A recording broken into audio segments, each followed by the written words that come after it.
न्यायालयीन चौकशी शिंदे गटाच्या मंत्र्यांची, फक्त शिंदे गटाच्या मंत्र्यांची. सध्या मी नावं दिली आहेत, 5 मंत्री आहेत, इन्क्लुडिंग उदय सामंत.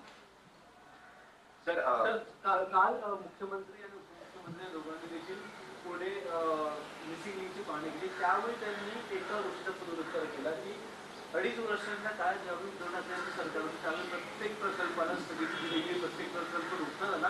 आता मात्र आम्ही पुन्हा या प्रकल्पाला स्थगिती हटवली आहे आणि तुरंत आमचा. असं कोण म्हणतंय? देवेंद्र फडणवीस म्हणतात. उद्धव ठाकरे त्यांनी सांगावं कोणत्या प्रकल्पांना स्थगिती का दिली. पण आज जर उद्धव ठाकरे मुख्यमंत्री असते तर त्यांनी धारावीतल्या भ्रष्ट प्रकल्पाला अडाणीच्या नक्कीच स्थगिती दिली असते. जिथे भ्रष्टाचार आहे, जिथे अनागोंदी आहे, तिथे स्थगिती द्यावीच लागते. का देऊ नये?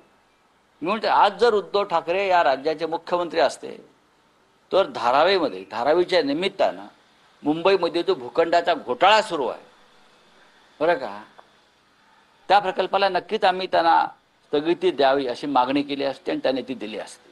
देवेंद्र फडणवीस बरोबर बोलत आहे. भ्रष्टाचाराला मुक्त रान देणारे जे प्रकल्प होते त्याला आम्ही नक्कीच स्थगिती दिली असते.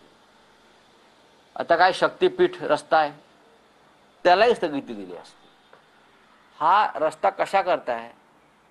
हा रस्ता महाराष्ट्राच्या हितासाठी नाही आहे, हे लक्षात घ्या. हा रस्ता सुद्धा अडाणीसाठीच आहे. इंटरनॅशनल एअरपोर्ट सुद्धा अडाणीसाठीच बनतोय, पण तुम्ही लक्षात घ्या हा सुद्धा अडाणीसाठीच बनतोय. प्रत्येक प्रकल्प या महाराष्ट्रातला देशातला जर अडाणीसाठी बनत असेल तर मला असं वाटतं अशा प्रकल्पांना स्थगिती देणं गरजेचं आहे.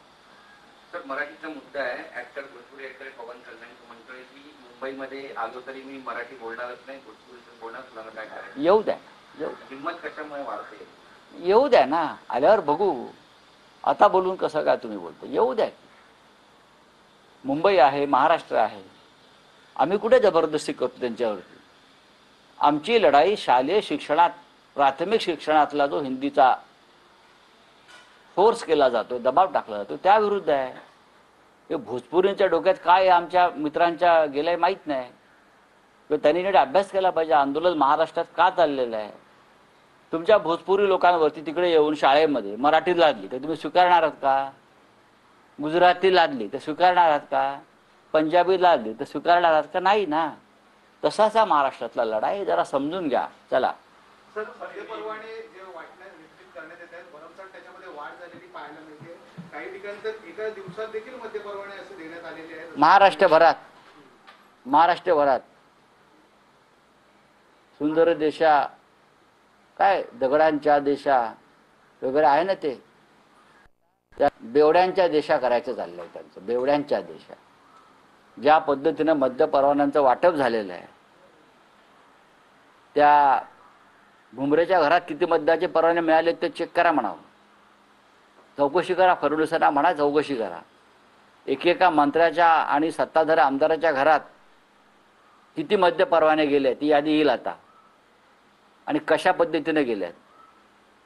24 तासामध्ये ग्रामीण भागात, जिल्ह्यात आमदारांच्या घरापर्यंत हे परवाने गेलेले. 24 तासात मुंबईतून.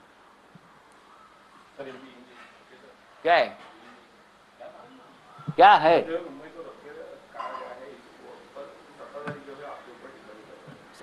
क्या आप मुझे नाम बता सकते हैं सत्ताधारियों का जो मुझ पर टिका करे? इस देश के ऐसे बहुत से शहर हैं मुंबई जैसे, जिनको मोदी शाह जी के जो उद्योगपति है वो रखेल बनाकर बैठे हैं. सिर्फ मुंबई नहीं है, अपने व्यापार के लिए, बिजनेस के लिए. और ये शब्द मैंने पहले बार इस्तेमाल नहीं किया है. अगर ये लोग पढ़ने लिखने वाले हैं, हाँ, तो मैंने ये शब्द और हमारे पहले महाराष्ट्र के नेताओं ने ये शब्द कितने बार इस्तेमाल किया और ढूंढ लीजिए. खास